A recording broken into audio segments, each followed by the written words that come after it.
Hey, everybody, and welcome to Learning from Smart People. I am your host, Rob Oliver, and a very wonderful day to you wherever you are. If you are in the Northern Hemisphere, I hope that you are enjoying beautiful summer weather. If you are in the Southern Hemisphere, I hope that you are enjoying whatever kind of winter that you get. Although, for some reason, I always think people in the Southern Hemisphere don't ever seem to get the same miserable winter that we do here in Pittsburgh. And so I'm sure you're not missing out on anything, okay? And if you feel really bad about it, come visit us in February in Pittsburgh. It's gray, it's miserable, there's no sunshine, and you're welcome to come and join in the misery of being in Pittsburgh in the winter. That being said, this is Learning from Smart People, and today my smart person is Katrina Sawa. She is the Jumpstart Your Biz coach. She helps entrepreneurs create consistent money making businesses. She is the creator of the Jumpstart Your Marketing System and the Jumpstart Your Biz training series. She is a tell it like it is speaker and international best-selling author with 12 books. She has been featured on the Oprah and Friends network, on XM radio, as well as on ABC and the CW. Impressive credentials, and it is my pleasure to say welcome to the show. Thank you. Good to be here. Absolutely. So let's kind of jump right into this because we're talking to entrepreneurs, we're talking to small business owners, and you're talking about jump starting your business, okay? Is that just for startups, or I'm thinking about jump starting a car is when you have a car, you have a number of miles on your car, but somehow your battery is dead and you need to get a jump start. So is this just for startup businesses, or is this for businesses who are existing and need to get their batteries rejuvenated? Yeah, it's for both. You're right. I'm really, really good at finding those holes and opportunities where to uh, get more clients, make more money, be more efficient, leverage your time, stop working so hard. So a lot of times I do have clients who've been in business for 10 or 20 years and they're pretty successful, but they're tired and they sometimes they haven't taken a vacation in a long time. They haven't figured out how to leverage their time because they did it the old way, right? And they haven't updated their website in 10 years. And those kinds of people need a different kind of a more scaling app, jumpstart. Yeah. Okay, and so it makes and it's literally that thing where in the way that your battery is devoid of energy because it hasn't been recharged in some time. Yeah. It's You did. it's exactly what's happening in your business where you are devoid of energy because you haven't taken the time to take care of yourself, and Yes. yeah, huge problem. So let's talk about it. Let's talk about first for someone who is the person that you just described, who's been in business 10, 20 years and is feeling overwhelmed and is feeling like uh, I'm doing well. Let's put it this way: my business is doing well, but I am just burnt out. What kind of thoughts do you have on, like, is there a process that you work them through, or how does that go? There's a lot of different aspects I look at. So I look at everything from the big picture all the way down to the nitty gritty of every little thing you're doing, saying, posting, sending in your business, how your operations run, your team, if you have employees or staff, what you visually look like to the public, meaning your website, your social media presence, your marketing materials, and as well as revamping everything so that it can fit the current lifestyle that you want to live.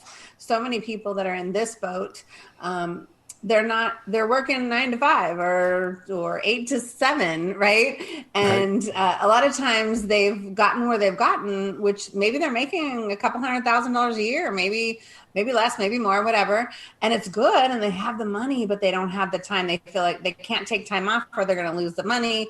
And so they need to leverage. Maybe they don't have a staff yet. Maybe they're not really outsourcing a lot because they haven't taken the time off to go and figure out how to do that, right? Because it's really hard to hire someone or delegate or outsource or create systems when you're busy in the minutia of the business. So you do have to sometimes take a step back to, like, let me just block out some time to really figure out how to revamp the business so that I can have a life now, like a better life. Yeah. Yeah.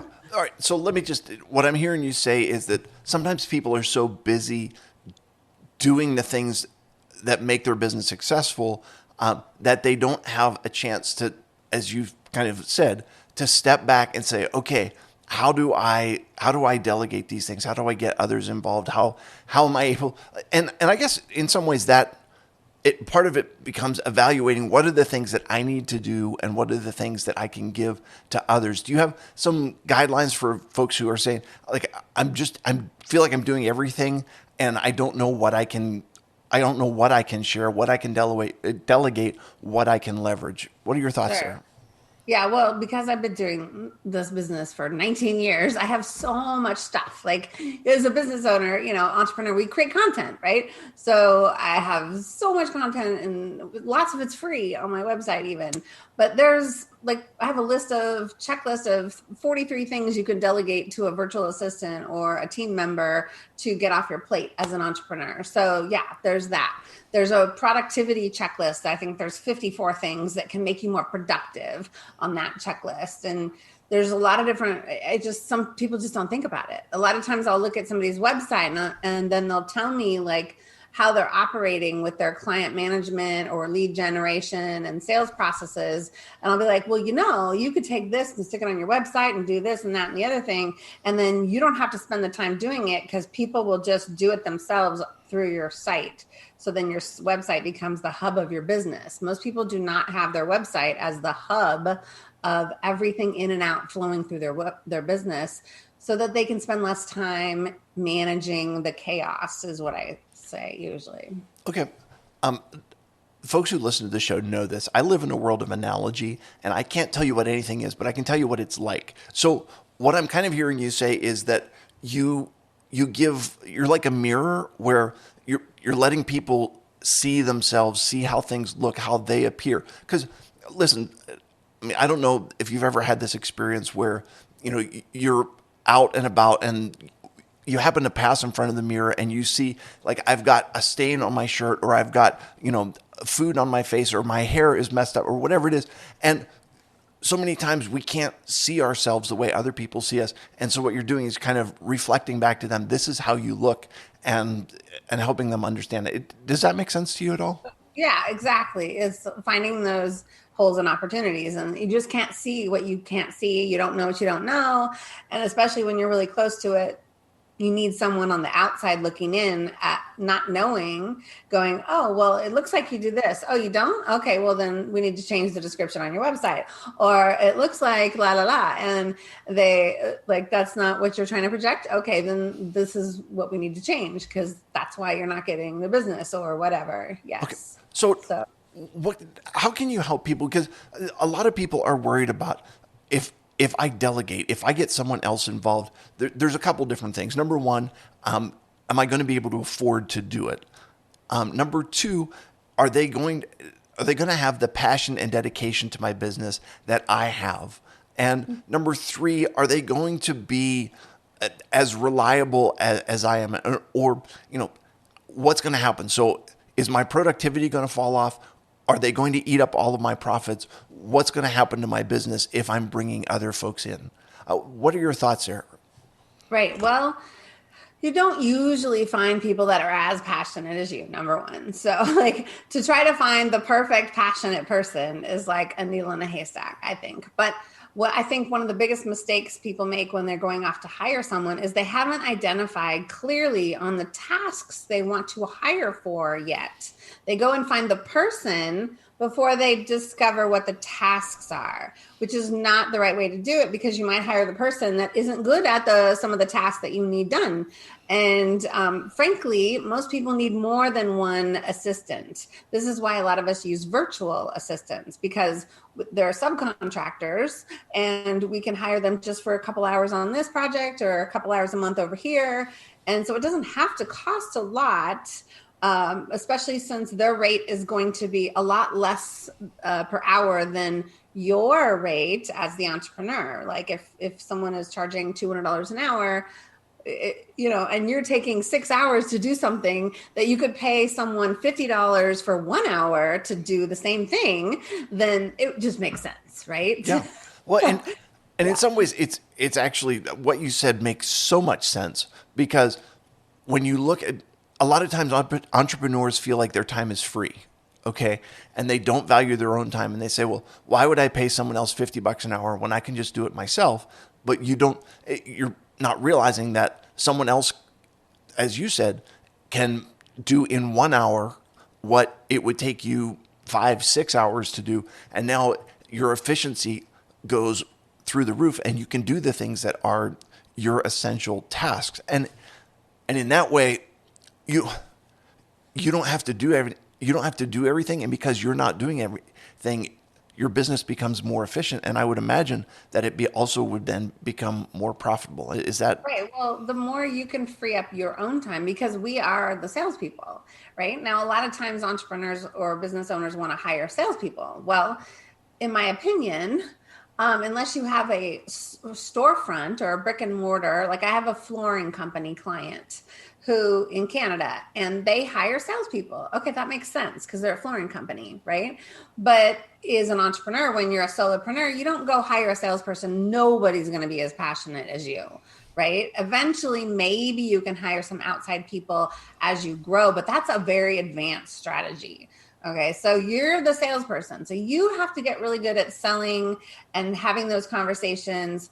And you need more time to do that if you want more clients. So if you want more clients and you want to make more money, then you need to do more sales conversations or you need to talk to more people.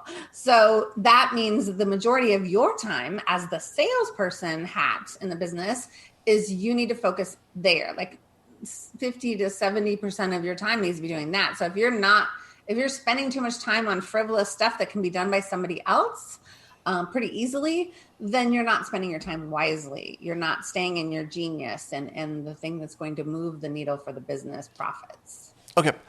Let me get your reaction to something because um, as a sales, you say we're the salespeople, okay?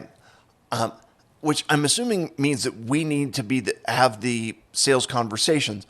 Um, there's been a debate that I've heard a couple of my friends have about whether you need to have somebody else generating leads and you just doing the selling, because that way it appears that your organization is bigger and it's not just you by yourself. Or is it you reaching out to whoever it is that you're selling to?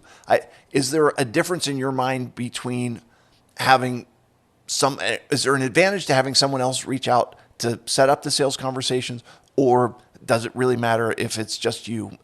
Does that question make sense at all? Yes, I know what you're saying, and I know what you're getting at. And I know we want to seem bigger and more important than we might be, especially if we're newer.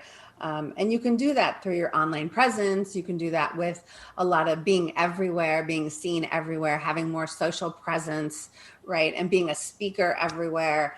As far as hiring a sales team, again, it depends on the industry you're in. It depends on the type of business you are. If you're a coach, consultant, author, speaker, typically you only hire salespeople maybe in the back of the room if you hold an enrollment event. Like if you've seen people have like 3-day events where they're the main speaker, they might bring in a couple other people, and then they launch a big $20,000-$40,000 program, right? A lot of those people will have salespeople in the back of the room enrolling people as they are presenting the content. That's where you see people in those roles hiring salespeople, is to do those, not necessarily to get the leads. In Okay. other businesses, though, like brick and mortar, yeah, you need salespeople. You need sometimes people in, I can't think of what kind of businesses. I work with spas and salons. I work with, all kinds of different financial planners, I don't think it's as important. If someone's going to be trying to schedule appointments on your calendar, there are certain industries that would be helpful for. I don't find it's not usually something that works for my type of business, Okay. but there are businesses that would work for, yes. All right. No problem. I think it was a really confusing question anyway, so I appreciate you making sense of it, and I think that I appreciate that.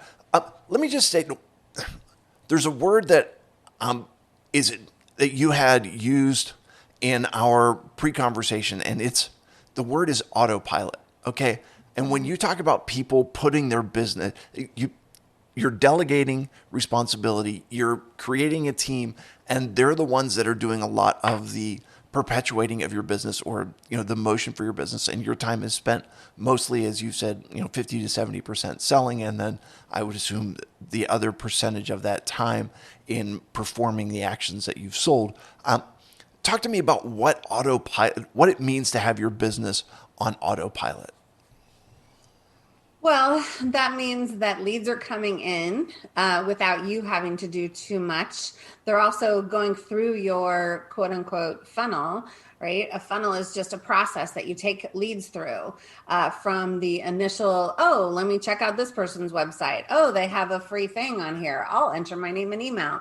And then, oh, here's the next thing. Here's a video series that I could listen to. Oh, and here's the program that might be helpful for me based on the thing I came originally for to their website. And the program is $400. Okay, maybe I'll buy that. And then, but all of this can happen electronically. It can still be personal and relationship oriented because you could put videos on these pages. You could send them personal emails with stories and pictures. So you can still be very personal, but you don't have to lift a finger in any of that process, and someone can go buy your stuff or get on your email list and maybe even come to a call with you and sign up themselves, right? It's when people raise their hand and go, you know what, I kind of want to talk to you.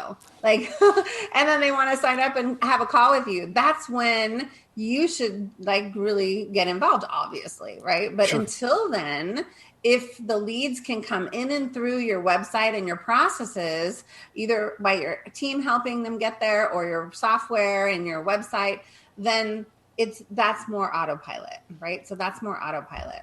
Okay, so you talked about technology and talked about your software and creating a funnel that can either be a team driven or it can be software driven.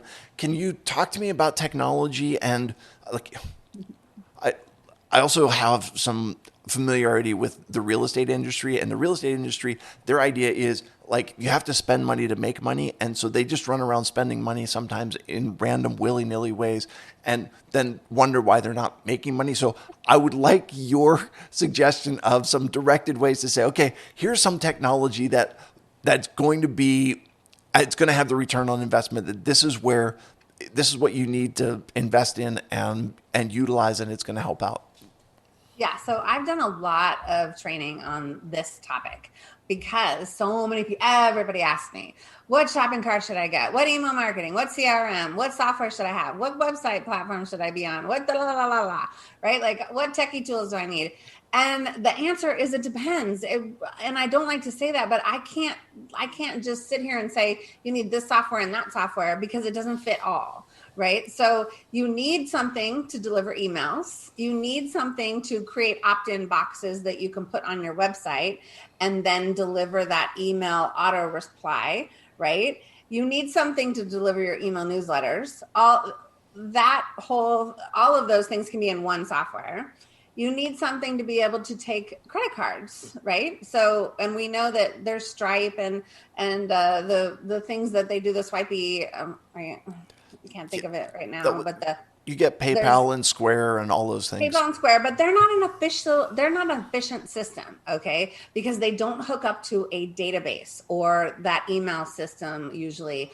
Or so you got to be careful. You don't want to have people buy stuff over here and then have your database over here without them talking to each other electronically, because you don't want to manually enter all those people, right? So you have to have a software that does all of that, or at least is all connected, so you have that autopilot.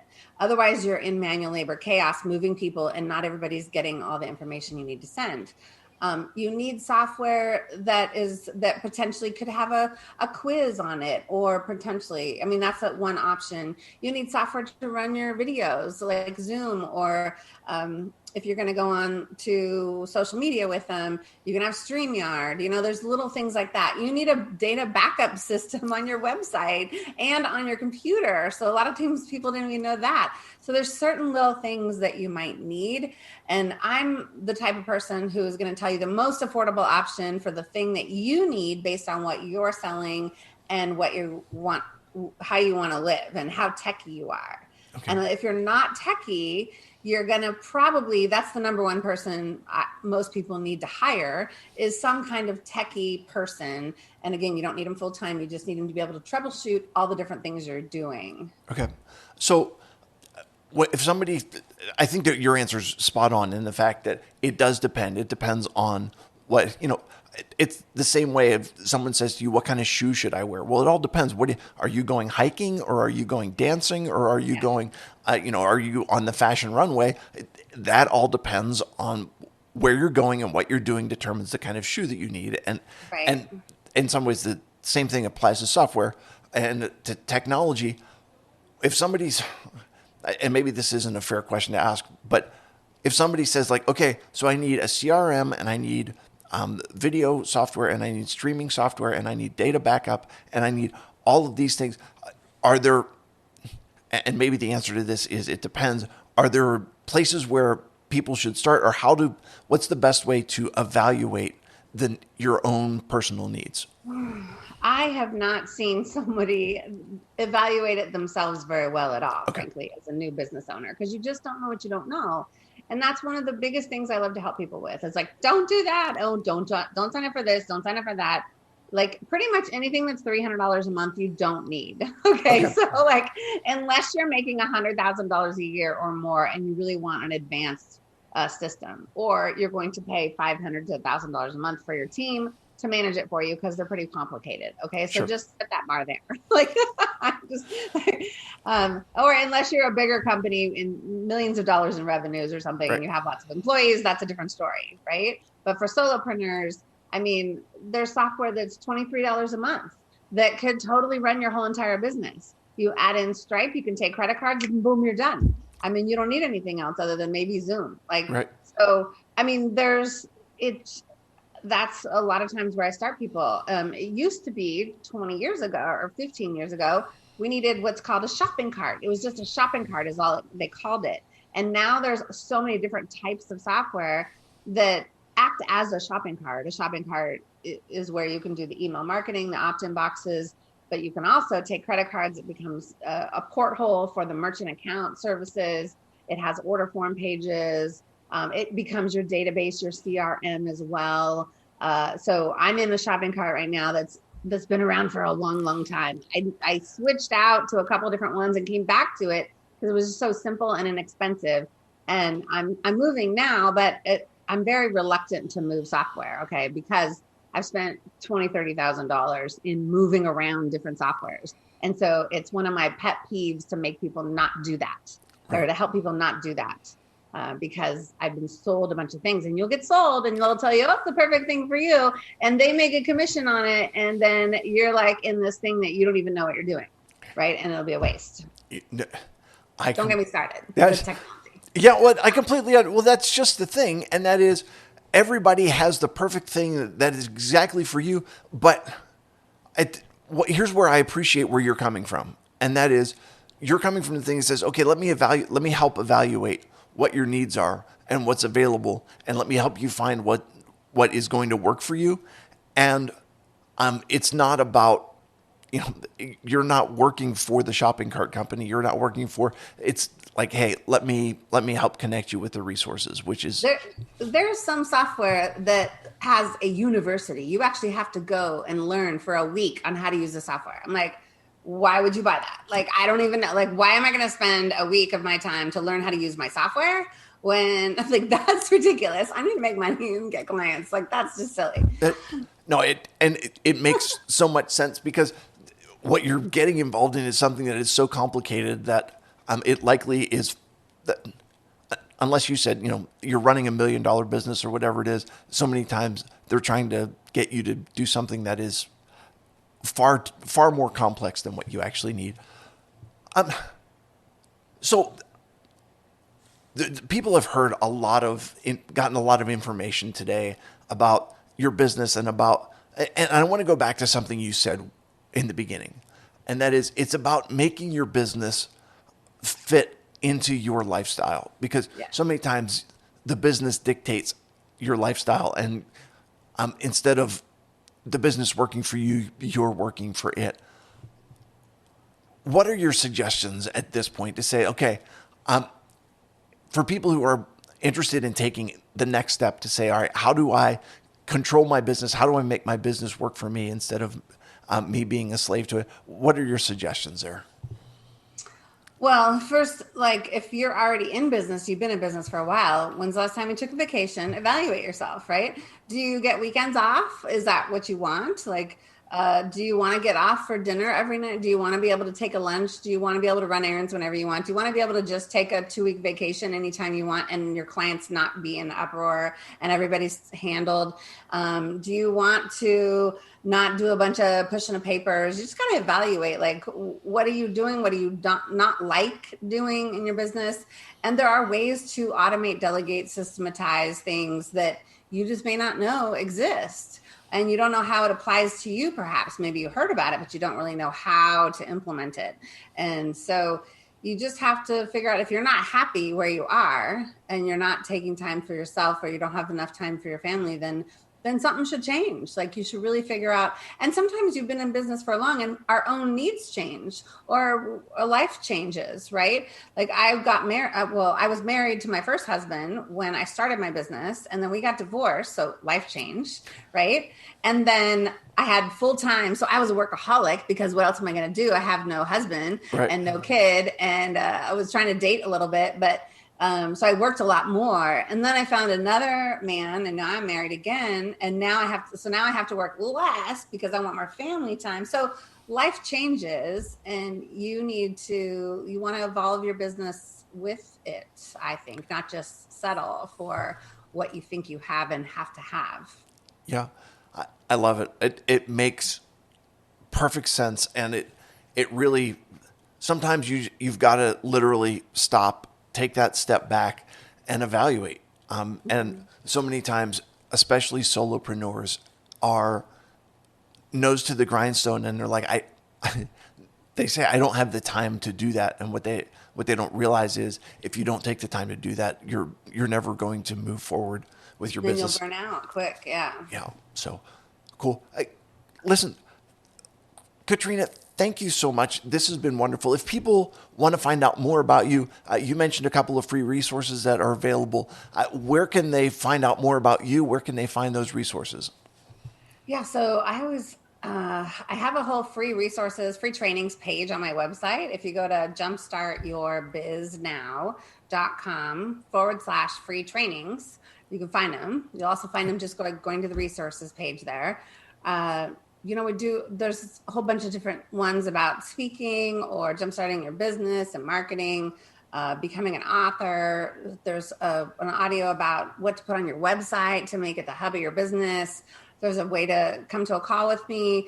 Don't shy away from a call, because it's not just like you're going to come to a call and I'm like, oh, like I'm going to take your credit card over the internet and like we're going to just sign you up. No, like you might actually get some really good answers of things like we're talking about, how to delegate, what technology to use, because I can't help it. I can't help it if you come to a call and you say, well, so-and-so told me to get this software, and if it's not the one I know you need, then I'm like, no, no, no, don't get that. But you should look at this one or this one. And so you're going to get clarity and tips and stuff just by coming to a call. So I highly recommend that. But I Yeah, have books and all kinds of trainings. I do events. You can check out anything and connect with me on social. I'm pretty accessible. cool. I will put links to your website, to your social media, to the free resources. I'll put all of that down in the show notes. So anybody who's looking to connect should be able to find you easily. Hey, thank you so much. We have come to the time for 3 questions to establish your humanity.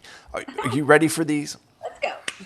What is your favorite fast food chain? Favorite? I don't eat a lot of fast food anymore at all. I've really cleaned up my diet, but I used to be a big Taco Bell person. That's kind of a go-to, I suppose. Okay. And so did you have a go-to meal at or a go-to item at Taco Bell? I like their soft tacos because they're the freshest and less fattening, I think. Absolutely. Would you say that your glass is half full or half empty? It's overflowing. I love it that um, that so many people go through life not realizing that actually your glass is pretty full. All of us I'm have that. very full. I've got a full life, a full business, a full personal life. And I like to, and I feel like it's overflowing because that's where you serve from. You serve from the saucer, not the cup. So if it's only half full, you can't serve, you Right. can't give. So I know the whole saying half full, half empty, but that's the way I look at it. Yeah, it's interesting.